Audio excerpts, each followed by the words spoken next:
friends. So today I want to talk about 5 ways I'm going to use the faux fabric in my journals. Now, this is 2 different sets, the flower one and the retro one.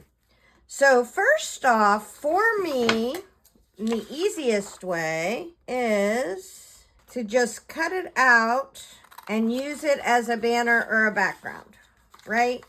So for me, this could just be something that would go on a page that would just provide a little highlight to whatever is going to be on there. And this could be a place to set something. I use this kind of thing a lot in my journaling to give me a spot and a place to put little different features in it, right? And this faux fabric has a texture to make it look like faux fabric, right? So to make it look like you cut up real fabric. So I love that. Okay, now next I would do this as a border. This one has a really big fabric border. So let's find a colorway that is kind of similar. Okay, so this, I'm feeling like this one, and this one, that one. I'm going to keep this one out. Some of these print a little wonky because of my printer. My printer has, I should have printed them as best. I only printed them as regular. So they would have printed out better at best. But we're going to keep this guy out because I love him. This is going to be number 3. All right, let's keep looking. Let's go back to some of the flower ones. I kind of feel like that has a similar vibe. So we're going to sneak right up in here and grab this flower. Okay. And we're going to start to get an idea of how far around I can get. So I'm going to go along here. Boop. Let's make this a half. And I'm just going to kind of place these around. Let's make this like this, right? So that's going to go up there. Maybe this goes over here. So it looks like I need maybe 1 more, maybe 2 more. So let's look for that same colorway. Oh my gosh, look at this guy. I love that. And I'm not huge on rounded corners. It's just not my jam. I'm using them that way right now because that's how they're designed, but you could just cut off the edges and make them straight. Even clean my printer heads for you. I have an eco tank and I love it. Okay, I feel like I need 1 more pink thing. Let's go through. Do we have anything cute? Now see, that's too bold to go in there. I wouldn't want to put this orange either. It would dominate it. I need everything to be in that same kind of calm and gentle colorway. Okay, I feel like this guy could, in a squeak, be okay. And when I go through and I put this on, I'm probably going to, if anything has to go underneath, it's going to be sort of that bold blue color. But it'll be fine. Everything will be fine. It's just a border. And I love a nice border. And if I was going to be doing this, I would actually cut these all up and put them as borders for the whole thing, so that I would have stuff ready to go when I wanted to make collages. Or this is my smash book where you just kind of put stuff in. So let's just start, and I'm putting this in the background because I want this to be in the back. It's just taking up a little bit of space, right? Let's go ahead and put this one on. I need a skinny one. Let's do a skinny one down here and maybe this one there. Will it just fit? It'll almost fit. It's good enough for government work. Nobody will know that. Let me push this up so maybe you can see it better. And all I'm trying to do is move the different patterns and colors around the page. Beep, beep, beep. So this guy we need to get not directly across, or you would notice it. Let's do him up here. My pages have rounded corners, so I'm going to do that, and then I'll just cut off the excess off the back. Okay, let's do this color down here. And maybe what I'll do on this one, because I'm going to come up here with this, yeah, that'll just fit, right? That's cute. And I'll wind up doodling on all these things and outlining them and making a whole border out of them. So cute. Okay, and we'll just finish this little glue baby. And there you go. That is a fun border in a nice colorway. So cool. Okay, next, oh, it didn't print. I wondered what this was. This is kind of fun because you could use these, but what I was thinking was, let's make this. There has to be another triangle one. Nope. Diamond? Diamond. And for this one, what we're going to do, are those the same size? Those are not the same size diamonds there. It was looking a little smaller. Let's see, there's got to be another bigger diamond here. It's that one. Oh, we'll cut them both up and make them. They'll be fun. Okay, so all I'm going to do for these is glue them back to back because we're going to make them into cool, quote, fabric tags. But this is something that would be really hard to do with real fabric, and that's super easy to do with paper. All right, so I just want to make sure this one looks okay. We're going to stick it together. Now, I can tell already that the back feels a little tinier, so we're going to give that a sec. And we're going to use this one. Maybe glue in the middle. I don't often glue in the middle, I don't think. I think there must be another set of diamonds that's a little bit smaller. Okay, so for this one, let's go ahead and straighten this up. So fun. Okay, and then what I'm going to do is I'm going to make this into we'll do one with a brad and one with a tag, make one into a tag. So let's put a brad on this one. And then this would just be a cute piece of little ephemera I could put into, oh my gosh, look at that. That's gorgeous. That goes perfectly with that. Okay, so what I'm going to do is get one of my hat pins. Maybe I'll put it right in the middle because that's super pretty. Push through those two layers of paper. And then a brad is just where you slide this through and then you splay it out like that. And then you have a really cool piece of ephemera you can use for something. And then for this one, oops, left some of my brads down here. Got a whole thingy of brads up there. So for this one, I'm going to use my crocodile. And I just need a little hole for this one. And I'm going to put it in the middle like that. And then we're going to find a small brad or a small grommet. What else do they call them? Eyelets. And I don't have tiny ones, but I have kind of small ones. There's a silver one. Let's see how little we can get. Ooh, is that the same size? Same size? Ooh, there's a pink one. What's the other side? Nope.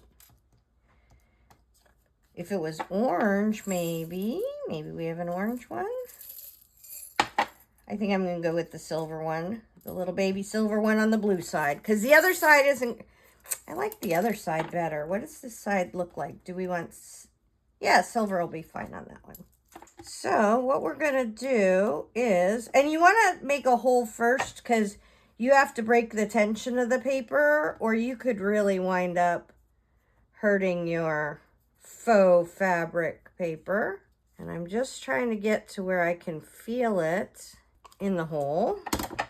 So now we have this really cool fabric looking tag, and bonus, we are going to put crystal glaze on that, which is very much like glossy accents. And this is going to make this almost enameled, which I love. It's just the look I love. And you can just use your schnozzle to fill in the areas. Now in Florida, and look how much more vibrant it makes it. Ooh, we got gunk. Imagine that. In Florida, where I live, it's going to take overnight, probably not quite 24 hours, but definitely overnight for this to dry. Tim Holtz, I think he said his dries in 20 minutes. He lives in Arizona. And so it's just going to depend on where you live and how humid your environment is. Okay, that's fun. We'll use that somewhere down the line. Okay, so that was number 3. Here is number 4. I'm going to take some of these big pieces like this.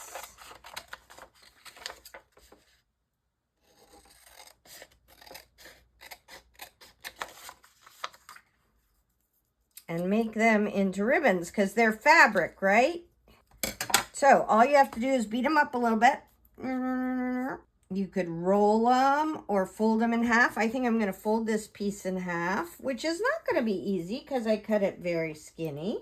But if you don't want to have to buy ribbon, you could use this fabric paper to make your own ribbons. And then you just, so if you wanted a longer ribbon, you could just glue, here. I love paper. Paper's so cool. I think that's too wide, but we'll try it. And then we'll just cut it down to size, right? So if you need a longer ribbon for a tag, so say we were going to go through that tag and, you know, double it over, we would just come like this. And I'm going to get some glue down in there. This is Nuvo glue. This is my favorite. Let's get this out of here because I used it the other day for glue. And come down here and glue that up pretty good. And we're going to hook it to this one, right? If we need a longer piece of ribbon. And just get that, the bottom edges even. See how that is even? Now we're fine. Now we made a longer piece of ribbon. And we can come in here. And then we have to do our skinny side. And the thing I like about this, as opposed to using real ribbon, is if you want to vintage this, it is going to be much easier. So say we want to add a ribbon to, is that a big enough hole? I got to find something with a decent size hole. Hang on. Oh, I just touched that. I don't know if we're going to get it through that hole, but let's try. So we want to break down the fibers of the paper.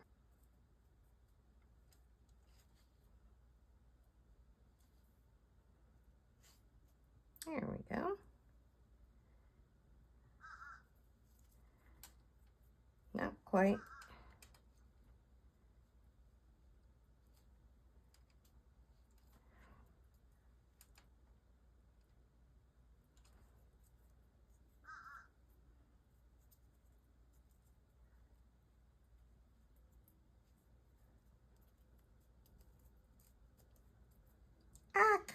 I think that broke at, I didn't let it dry. That's fair.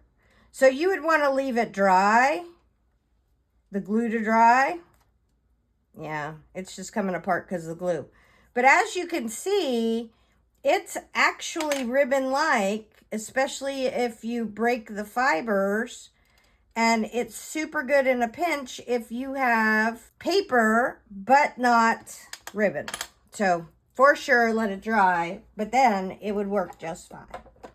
Last but not least, we are gonna get this piece of cuteness and this piece of cuteness. I'm gonna make some cutouts, and this will be much easier to cut than using fabric. I'm here to tell you. Okay, let's get some of this fun and funky. I like these dots. There we go. And let's do one more of the retro fabric. I like that, just for funsies. And I wouldn't necessarily have to cut this out with the rounded corners. I'm just on a bun. Okay, so now we have some fabric, right? That's fun. And I'm gonna get out my, this is called a sidekick. This is from Tim Holtz. And use it with 2 little plates and dies. So let's grab some dies. Ooh, letter dies. Flower dies. How cool is this gonna be? Okay. So you could use, I just want to give you an idea. So see if I wanted to do SKYE for my granddaughter. And let's use this. You have to make sure that it's wide enough to fit through there, which that would not be. So we're gonna hack off a little bit more. We're gonna put this on here. I like to use a titch of, I don't see any, washi tape to hold it on there.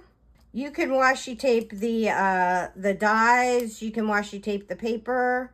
Just make sure that the cutting edge is up. So we're gonna go through. You can hear the dies cracking a little bit. We're gonna come back through.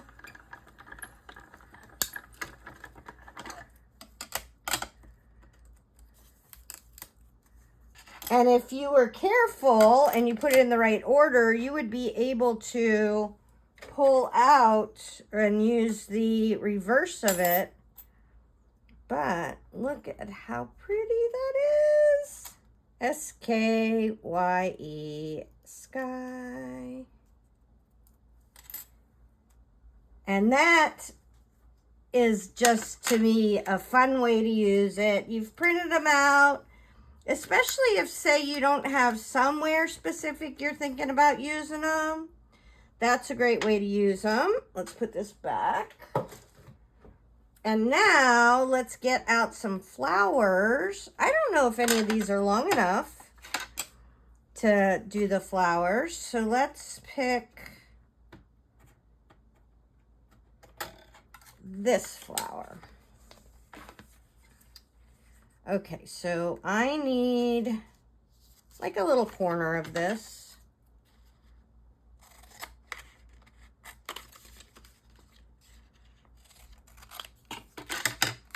That would go on there, right? And then I don't need that whole huge stem, but I love the stem. Let's get a piece of that to do the stem. You don't hear that crack as much. It could be that it's just more delicate a die. Or I may need to put another layer of paper in there. But I assure you, all will be well. And if you got your big die cutting machine out, you could go the whole length of the stem. It's just not that big a deal to me. This may be my favorite thing because I'm not always going to want to do all the rigmarole required to make cute paper. But this is already made. It's already little pieces. And I can just pull this out anytime I want. I make little flowers and leaves and stuff like that. Okay, and then I would cut off this extra bit. And we are gonna glue this right into my journal. Because that's adorable. Which is the top way? This is the right way around. So this is our left side. See, I don't feel like there's enough contrast there. I want to put it somewhere. Not there. Not there. Ooh, what about with the birdies? Those are cute. Can we sneak a flower in somewhere? Ooh, what about if we do, oh, there we go. That'll be perfect. We'll have it come in off the bottom or over here. I'll push this up so you can see it. Oh yeah, right there. Okay, so now our flower stems retro colored like this. No. And birds don't grow out of pots. So if you're making a hyper-realistic collage, then maybe don't use this. But for my collage, the fact that we have a cute, colorful flower to add just really makes me smile. And that is wicked cute. Now there are little holes there that I forgot to push out in my die. But look at that. That's amazing. And when I outline it with black and doodle it and do all that, can we get them out now? I don't know if we can. Hold on. See, there's the weensiest little, well, there's one. I don't think, oh, maybe I can get that one. Nope, I just got the first level of paper. There we go. Cute. Cute little flower with my birdies. Ooh, we should put sky somewhere. Do we want to put sky in the sky? Oh, I'm going to put sky up there. That's fun. Now, since Sky can't read and Emmy can, we are going to have to make sure that you remind me at some point in time to cut out Emmy to put in my journal, or there's a chance I will not survive until tomorrow. And look at how cute that is. There you go. So there are 5 ways that you can use the little fabric scrap papers that are free on my website. Hopefully that helps. Tara Jacobson, Artsy Fartsy Life.